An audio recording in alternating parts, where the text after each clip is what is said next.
Bien, estábamos con el problema de la última búsqueda y habíamos comentado ya cómo lo podemos hacer una analogía con el problema, digamos, del mundo real, donde un usuario va a una agencia de viajes y hace la pregunta de a dónde quiero viajar, y el dependiente, para recordar a dónde a dónde me ha pedido viajar, pues me da una tarjeta en la que escribe algo.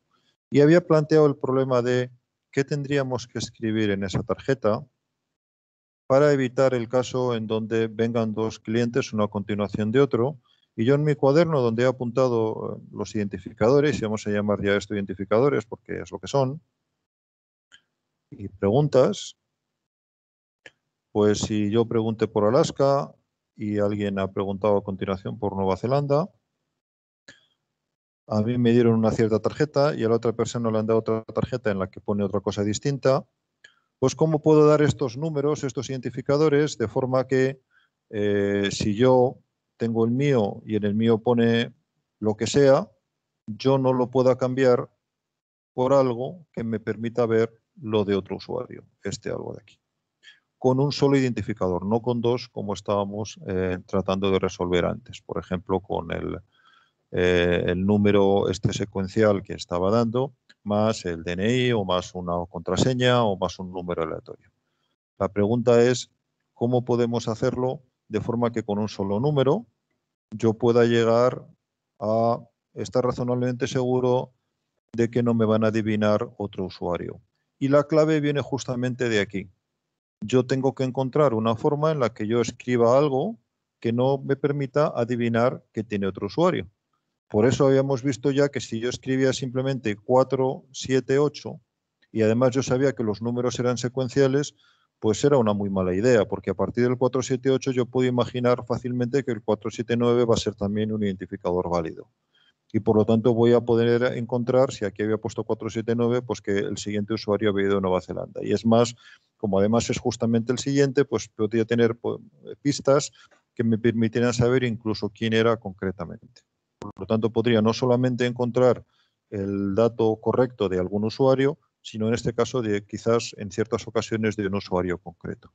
Claro, al ponerle cosas en lugar del 478 o además del 78 o el 478, como había pedido en el ejercicio, donde decíamos, bueno, pues ponemos el número más su DNI, por ejemplo.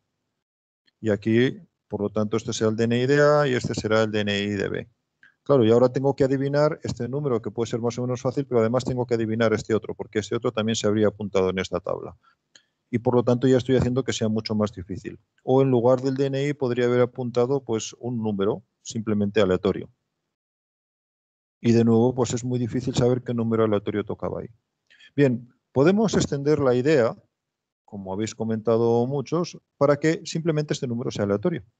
El número que yo escribo aquí sea un número aleatorio. Y eso quiere decir que aquí a mí me habrá tocado el número que sea y aquí otro número completamente distinto, y conociendo este primero no tengo ninguna pista de cómo va a ser el segundo. De esa manera estoy empezando a tener una situación donde la probabilidad de poder encontrar los datos de otro usuario es mucho más baja. Pero quiero resaltar dos cosas de esto. Lo primero, la probabilidad va a ser mucho más baja, pero no va a ser cero. Siempre está la posibilidad de que yo, por suerte simplemente, encuentre cuál es este número. Y segundo, si yo lo encuentro, voy a poder saber que lo he encontrado, porque inmediatamente yo me voy a mi navegador, cambio la cookie, pongo ese número, le doy y me va a devolver la pregunta de algún usuario. Si yo me he equivocado, me dará error o no me dará nada. Si no me he equivocado, me dará la pregunta correcta de algún usuario. Y por lo tanto sé que he acertado. Entonces lo que tengo que hacer es construir estos números de forma que la probabilidad de que por suerte lo acierte sea mínima. Y donde digo por suerte hay que tener en cuenta también que yo puedo hacer muchos intentos. En la agencia de viajes física, por ejemplo, pues yo puedo ir hoy y si el número no he acertado, vuelvo mañana y suponiendo que el dependiente no me reconozca, pues voy a poder tener otro intento y al día siguiente otro intento más. Claro, en el ordenador puedo hacer eso muchas veces por segundo, sobre todo si dispongo de un número de ordenadores grande para ir haciendo intentos de forma que además el servidor no pueda detectar que son intentos realizados por la misma persona porque llegan desde distintos ordenadores. Entonces, necesito una forma en la que me dé seguridad incluso ante ataques de ese estilo. Y para poder ver cómo tendría que ser ese número, pues lo que tenemos que hacer es calcular cuáles son las probabilidades de que yo encuentre un número de ese estilo. Entonces vamos a hacerlo primero suponiendo que queremos calcular la probabilidad de que yo encuentre un número cualquiera. Entonces no sé a quién le va a corresponder, pero yo quiero encontrar un número cualquiera que corresponda a un usuario. Para poder hacer cuentas sobre eso necesito saber dos números. El primer número es cuántos usuarios tengo en la tabla. Imaginaos que esta es la tabla, pues cuánto de larga es esta tabla. Imaginaros que aquí digo que tengo 1000 usuarios. Pues claro, es diferente que tenga 1000 a que tenga 1.000.000. Por ejemplo, si tengo 1000 usuarios y digo que los números los doy entre 0 y 1.000.000, o entre 1 y 1.000.000, pues es fácil ver que la probabilidad de encontrar uno va a ser los números válidos, 1000, partido por los números posibles, 1.000.000. O sea, 1 partido de 10 al cubo, 10 a la menos 3. ¿Vale? Que es una probabilidad relativamente baja, una milésima, pero no es cero. Claro, si en lugar de tener 1000 tengo 1.000.000, resulta que la probabilidad de encontrar uno simplemente probando un número al azar, pues ahora es 1.000.000, que son los números válidos, partido por 1.000.000, que son los números posibles. La probabilidad de encontrar un número correcto es 1. O sea, haga lo que haga, seguro que voy a encontrar un número correcto. No sé de quién, pero es un número de alguien. Por lo tanto, está claro que si yo tengo 1000 usuarios, tener 1.000.000 de números aleatorios posibles para meter en este identificador, pues bueno, puede no ser muy adecuado, pero al menos me da una cierta seguridad de que no lo van a encontrar o que va a ser un poco difícil de encontrar. Sin embargo, si tengo 1.000.000 de usuarios y elijo 1.000.000 de números, o sea, este número puede ser entre 1 y 1.000.000, pues la probabilidad de encontrar uno es segura, es 1. ¿Vale? Pero ya tenemos aquí la forma de calcularlo. En realidad lo único que tengo que hacer es suponer que este número que he puesto, el número de usuarios que tengo en la tabla, lo llamo el número de números válidos. Y al otro número, al número total, lo podemos llamar n, el número de números posibles. Entonces, la probabilidad que a mí me interesa, la probabilidad de que me puedan encontrar un número simplemente probando al azar, pues va a ser v partido por n. Y además podemos calcular cuánto es n si sabemos cómo es este número. Recordad que un número que tenga n bits va a ser un número que va a poder ir desde 1 hasta 2 elevado a n. Este es el número n del que yo estaba hablando antes. ¿Y cuántos números hay de este estilo? Pues obviamente 2 elevado a n. Por lo tanto, puedo decir también que esto es igual que v partido por 2 elevado a n, donde n es el número de bits que yo tengo en ese mensaje, perdón, en ese número que yo estoy utilizando. El número de bits más grande de donde yo estoy cogiendo un número aleatorio. O sea, yo cojo un número aleatorio, por ejemplo, de 128 bits. O yo cojo un número aleatorio de 256 bits. Ese es el n. N sería 128, pues sería 256. ¿Y v cuál sería? Pues el número de usuarios válidos. El número de usuarios que yo voy, el número de identificadores, perdón, que yo voy a tener en esta tabla que he puesto aquí. Entonces podemos echar unas cuentas un poquito más concretas, por ejemplo, para una aplicación que pueda tener en un momento dado, pues no sé, 1.000 millones de navegadores que lo estén usando. O sea, 1.000 millones de navegadores con identificadores válidos. Daros cuenta que ese número no es tan descabellado. 1.000 millones es seguramente más pequeño que el número de identificadores válidos de Google o de Microsoft o de Facebook que hay ahora mismo.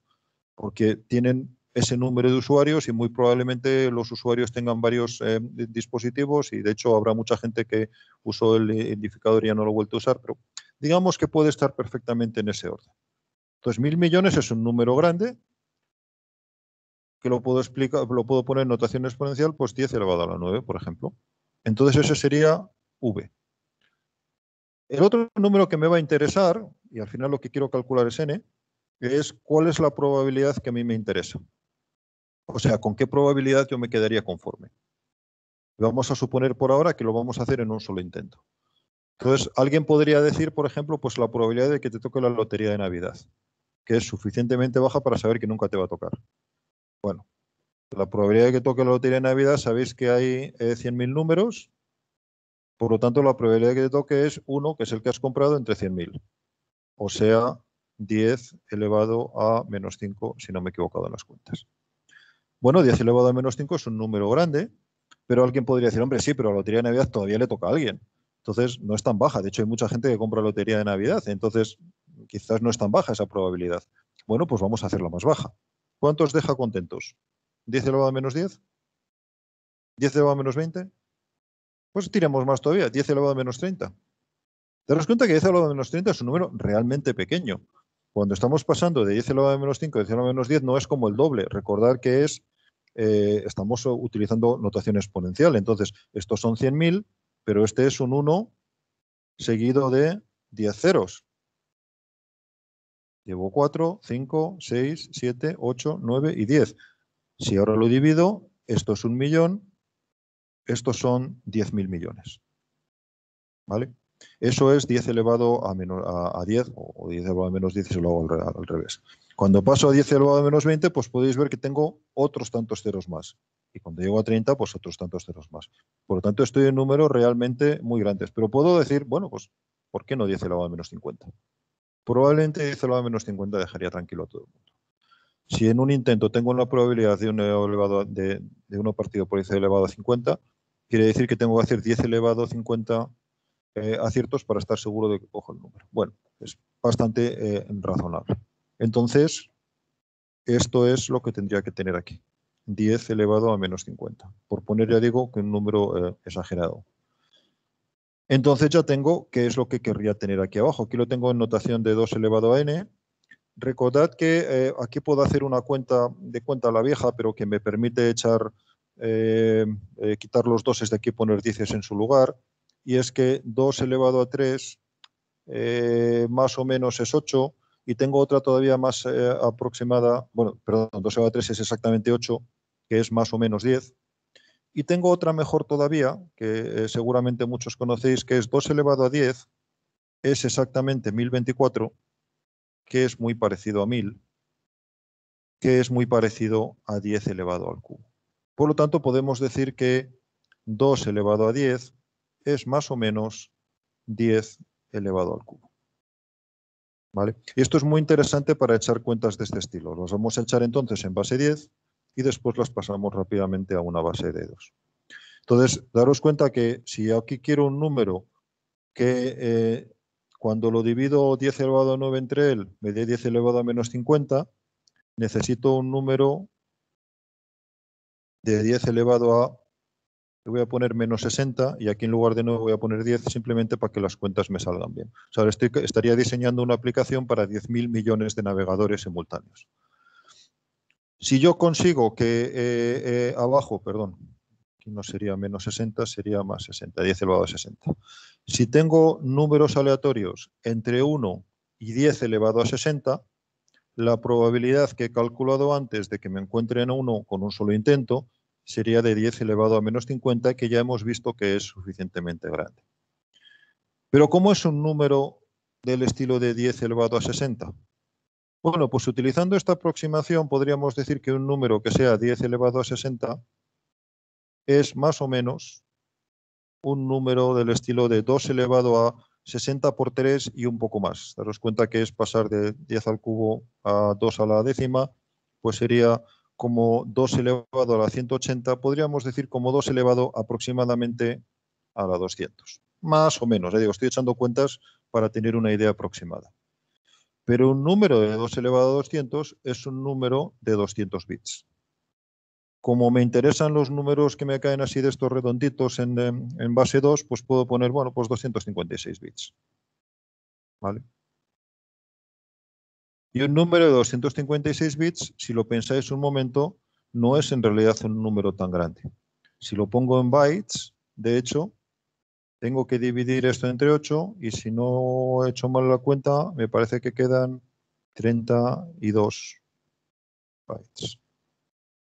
Al dividir 256 entre 8.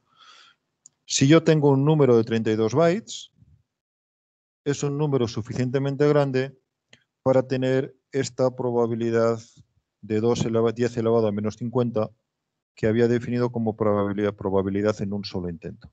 Naturalmente puedo aumentar este número para tener probabilidades en muchos intentos, porque alguien podría venir y hacerme no un solo intento, sino hacerme 1000 o 1.000.000 o 1.000 millones o muchos más.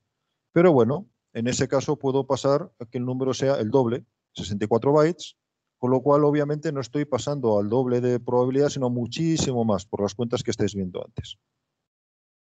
Porque la probabilidad habría pasado, pues si no he hecho mal la cuenta de cabeza, pues como más o menos en el orden de 10 elevado a menos 100, que querría decir que incluso haciendo 10 elevado a 50 intentos, que es un montón de intentos, sigo manteniendo 10 elevado a menos 50 intentos. Por lo tanto, 64 bytes es un número más que de sobra, probablemente 32 me baste, probablemente menos me baste.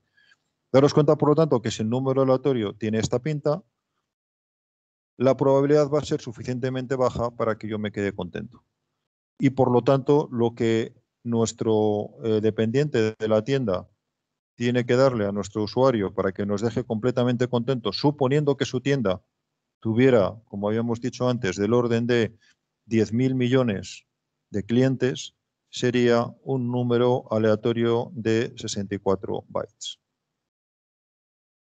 Y ahora podéis ir y mirar cómo son las cookies que os dan los distintos servicios que hay en Internet y ver a ver si están cerca de este número, cerca de este o incluso en números menores. Y a partir de ahí, si quisierais, podríais calcular la probabilidad de que, por fuerza bruta, simplemente pudierais encontrar el número de algún usuario válido o pudierais encontrar, por suerte, el número de un usuario válido. Y daros cuenta que con esto estamos simplemente tratando de localizar el número de un usuario válido, aunque no sea cuál es. Si quiero encontrar un usuario concreto, los números son todavía más grandes. Lo dejo ya para vosotros que echéis la cuenta.